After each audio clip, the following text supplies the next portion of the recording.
చెట్టుకేమో విత్తుకు రుణమున్నది తెలియలేదు. ఈ చెట్టుకేమో విత్తుకు రుణమున్నది తెలియలేదు. నాకేమో నాన్న విలువ ఎంతన్నది తెలియలేదు. ఇప్పటికీ తెలియలేదు నాకు. నాన్న నాకు చొక్కా తొడగడమే తెలిసింది గాని,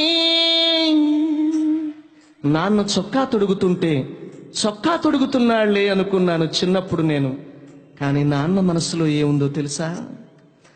నాన్న నాకు చొక్కా తొడగడమే తెలిసింది గాని, కనిపించని కవచమొకటి కడుతున్నది తెలియలేదు.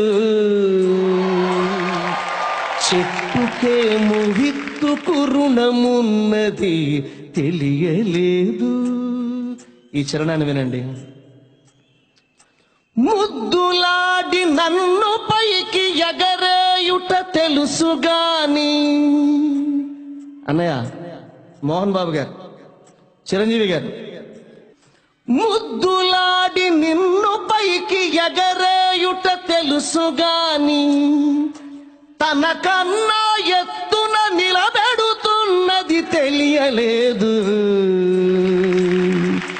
చెట్టుకేమో విత్తుకు రుణమున్నది తెలియలేదు. చేయి పట్టి నాన్న నన్ను నడిపించుట తెలుసుగాని, నాన్న చిన్నప్పుడు నడక నేర్పిస్తున్నాడేమో అనుకున్నాను నేను. కానీ నాన్న మనసులో ఏముందో తెలుసా? చేయి పట్టి నాన్న నన్ను నడిపించుట తెలుసుగాని, నా యాత్రకు శ్రీకారం చుడుతున్నది తెలియలేదు. డాక్టర్ రెంటాల్ గారు రాసిన గజల్ ఇది. ఏమి తండ్రి రెంటాల కన్నీళ్లను కూడా దాచి, నాన్న కూడా ఏడుస్తాడు, అమ్మ ఎప్పుడు ఏడుస్తూనే ఉంటుంది.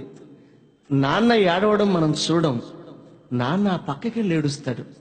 ఏడుస్తున్నప్పుడు కన్నీళ్లు కిందకి రాల్చడట, కన్నీళ్లని కళ్ళల్లో దాచుకుంటాడట. దాచుకుని మరలా వాటిని ఎలా ఖర్చు పెడతాడో తెలుసా నాన్న? ఏమి తండ్రి రెంటాల కన్నీళ్లను కూడా దాచి, నాకై చెమటగా ఖర్చు పెడుతున్నది తెలియలేదు. చెట్టుకేమో విత్తుకు రుణమున్నది తెలియలేదు. చిరంజీవి గారు, ఇవాళ వీళ్ళు కొట్టే చప్పట్లు మీవి కావు, మీ అమ్మా నాన్నవి.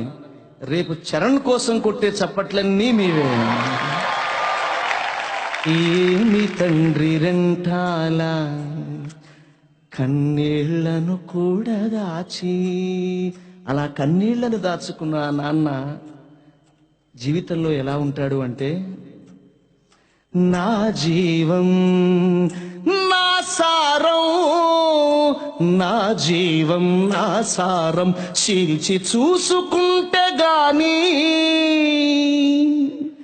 నాన్న ఇలా నువ్వై జీవిస్తున్నది తెలియలేదు. చెట్టుకేమో విత్తుకు రుణమున్నది తెలియలేదు.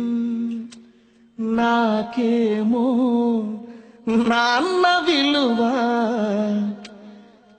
ఎంతన్నది తెలియలేదు.